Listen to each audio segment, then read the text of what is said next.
Welcome to AIGS YouTube channel. I hope you are fine. Today is my topic rules for obtaining image formed by concave mirror.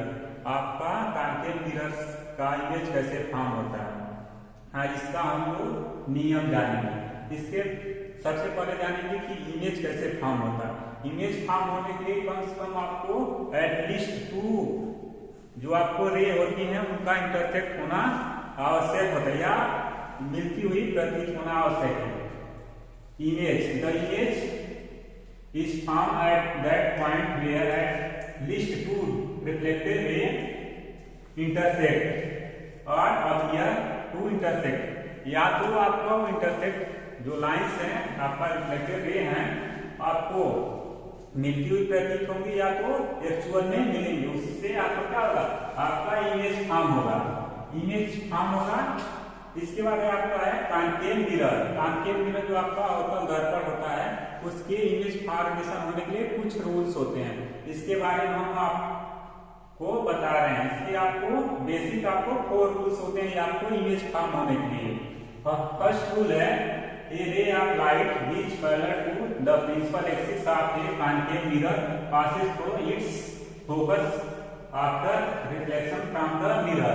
इसका मतलब ये होता है कि अगर हम कोई लाइट रे प्रिंसिपल एक्सिस से पैरेलल भेजते हैं तो आपका रिफ्लेक्शन आपको किससे पास होकर जाएगा, आपका फोकस से। इस फिगर के माध्यम से देखेंगे आपका क्या है, ये आपका कॉन्केव मिरर है। यहाँ से आपका ये आपका प्रिंसिपल एक्सिस है। आपको कौन सा एक्सिस है, आपका प्रिंसिपल एक्सिस। प्रिंसिपल एक्सिस से पैरेलल जो आपको पैरेलल में भेज रहे हैं आफ्टर रिफ्लेक्शन आपको किसके पास होकर जाता है, आपका फोकस से होकर जाता है। किससे आपका पास होगा, आपका फोकस से। फर्स्ट रूल ये कहता है कि अगर हम प्रिंसिपल एक्सिस से अगर लाइट भेज रहे हैं किसके पास होकर जाएगा, आपका ये फोकस से।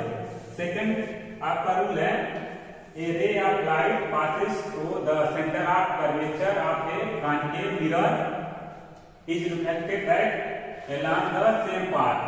दूसरा नियम इसका ये कहता है कि अगर हम कॉन्केव मिरर पर लाइट सेंटर ऑफ कर्वेचर से इंसिडेंट कराते हैं तो आपको सेम पाथ में उसी पाथ में आपका वो वापस लौट जाता है। इस फिगर के माध्यम से देखेंगे कि आपको क्या है, ये प्रिंसिपल एक्सिस है। आपको जो मिरर फॉर्म आपका कॉन्केव मिरर है, आपको लाइट कहां से इंसिडेंट करा है, आपका सेंटर ऑफ कर्वेचर से। Centre of curvature after reflection same direction में क्या है, आपका सेम पाथ में आपका वापस लौट गया है। थर्ड रूल है इसका a ray of light passing through the focus of a concave mirror becomes parallel to the principal axis after reflection। Third rule ये कहता है कि अगर हम इंसिडेंट लाइट है आपको फोकस से कराते हैं तो आपको किसके आफ्टर रिफ्लेक्शन किसके पैरेलल होगा, आपका प्रिंसिपल एक्सिस से।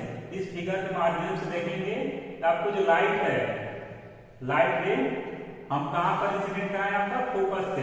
आफ्टर रिफ्लेक्शन किसके पैरेलल हुआ है, आपका ये प्रिंसिपल एक्सिस से।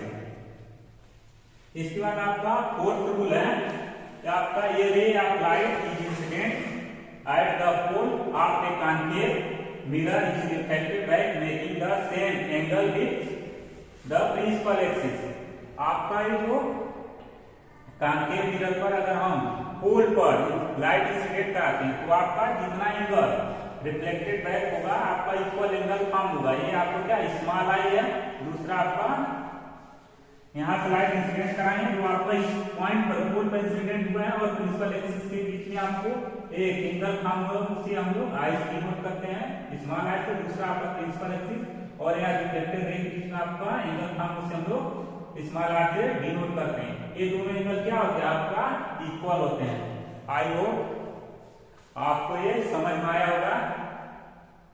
इसका नेक्स्ट आपको इमेज कैसे फॉर्मेशन होता है वो आपको नेक्स्ट वीडियो में आपको बनाएंगे। Thank you.